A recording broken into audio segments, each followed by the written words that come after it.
Hello and welcome to the Minimum Competence episode for Wednesday, November 20th, 2024. I'm your host for today, Andrew Leahy, a tax and technology attorney from New Jersey. On today's episode, we cover Trump's disgusting AG pick Matt Gaetz, antitrust battles against Google and Apple, Alex Jones suing Sandy Hook families, and Bill Hwang's sentencing. Let's remember, the clown may be the source of mirth, but who shall make the clown laugh? And read today's legal news. On this day in legal history, November 20th, 1974, the United States Department of Justice initiated one of the most significant antitrust actions in American history by filing a lawsuit against telecommunications giant AT&T. The case, United States v. AT&T, aimed to dismantle the company's monopoly over telephone services. AT&T, through its Bell system, controlled virtually all local and long-distance phone services in the United States, stifling competition and innovation in the rapidly evolving communications sector. The Justice Department argued that AT&T's dominance violated antitrust laws, particularly the Sherman Act, which prohibits monopolistic practices that harm consumers and market fairness. The case did not proceed to trial. Instead, after nearly a decade of legal maneuvering and negotiations, AT&T reached a landmark settlement in 1982. The agreement mandated the breakup of AT&T into several regional companies known as the Baby Bells, while AT&T retained its long-distance service and equipment manufacturing businesses. This divestiture marked the end of AT&T's century-long monopoly and transformed the telecommunications industry, creating opportunities for competition and technological advancements. The breakup of AT&T paved the way for the rise of new players in the market and innovations like wireless communications and the internet. It also became a model for how antitrust law could address monopolistic practices in other industries. The case remains a pivotal moment in legal and business history, demonstrating the government's ability to take on corporate behemoths in the interest of fostering competition and protecting consumers.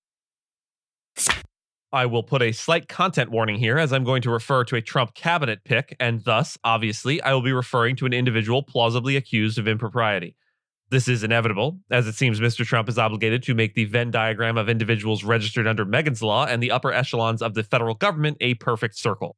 The House Ethics Committee is set to convene as the controversy surrounding Matt Gaetz, Donald Trump's baffling pick for Attorney General, intensifies. Gaetz, who recently resigned from the House of Representatives, faces unresolved allegations of sexual misconduct, including accusations of sex with a minor. While the Justice Department's prior investigation into sex trafficking claims against Gaetz concluded without charges, the lingering ethical questions make his nomination a stunningly reckless choice. Gaetz, a hardline Republican notorious for orchestrating Kevin McCarthy's ouster as House Speaker, has exactly no prosecutorial experience and has openly clashed with traditional Republican leadership. His nomination has drawn skepticism, to say the least, even among Senate Republicans, some of whom demand that the Ethics Committee release the findings from its probe. Critics argue that Gaetz's checkered history and lack of qualifications disqualify him from leading the nation's top law enforcement agency.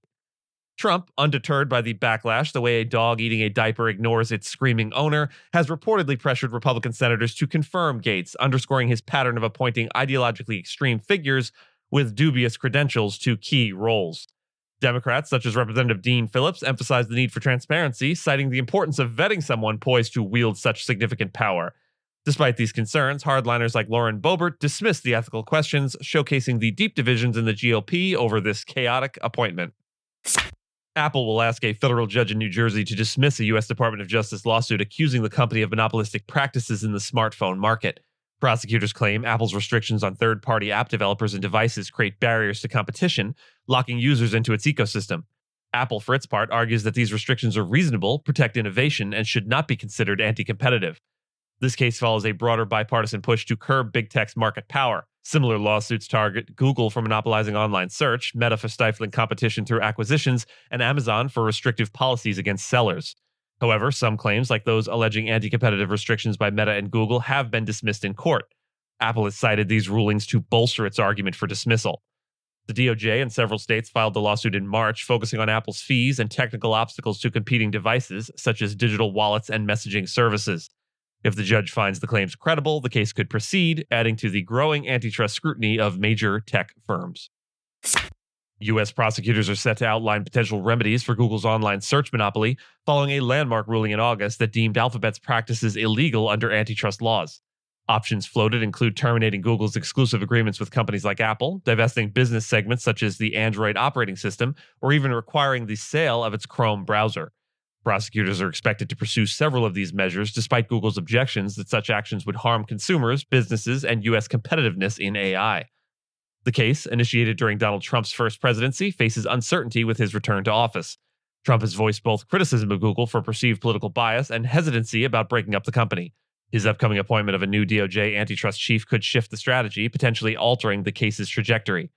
A trial to consider these proposals is scheduled for April of 2025, though final rulings by U.S. District Judge Amit Mehta are expected in August of 2025. Google, which plans to appeal, will also present its own remedies in December. Alex Jones, his wanton depravity seemingly having no limit, has filed a lawsuit against Sandy Hook victims' families, the Onion's parent company, and a bankruptcy trustee, alleging collusion in the auction of his InfoWars media company. The lawsuit follows a bankruptcy court's decision to award the majority of InfoWars assets to Global Tetrahedron LLC, whose bid of $1.75 million was deemed the best value. This winning bid included an agreement from some Sandy Hook families to waive their claims, boosting the Onion's affiliated bid. Jones, a grotesquerie facing $1.5 billion in defamation judgments for calling the Sandy Hook shooting a hoax, argues that the auction process was unfair and is seeking to disqualify the winning bid. First United America Companies, the backup bidder and an affiliated entity with a $3.5 million cash offer, also claims collusion and seeks to overturn the auction results. The bankruptcy trustee has defended the auction process as fair and transparent, emphasizing that Global Tetrahedron's bid was valued at over $7 million and was the clear choice. Sandy Hook family's attorneys reaffirmed their commitment to holding Jones accountable and rejected his intimidation tactics. Meanwhile, The Onion has dismissed Jones's claims as baseless, citing his history of conspiracy theories. Former billionaire Bill Hwang, founder of Archegos Capital Management, is set to be sentenced for orchestrating a financial collapse that cost Wall Street over $10 billion. Convicted on charges of wire fraud, securities fraud, and market manipulation, Hwang faces a potential 21-year prison term, along with demands for $12.35 billion in forfeitures and restitution. Prosecutors described Hwang as a repeat offender who has shown no remorse, arguing for a severe sentence to deter others from similar actions. Archegos' collapse in March of 2021 exposed Hwang's aggressive borrowing and speculative bets on media and tech stocks, which at its height created $160 billion in market exposure. When stock prices fell, Hwang failed to meet margin calls, triggering massive sell-offs and erasing over $100 billion in market value.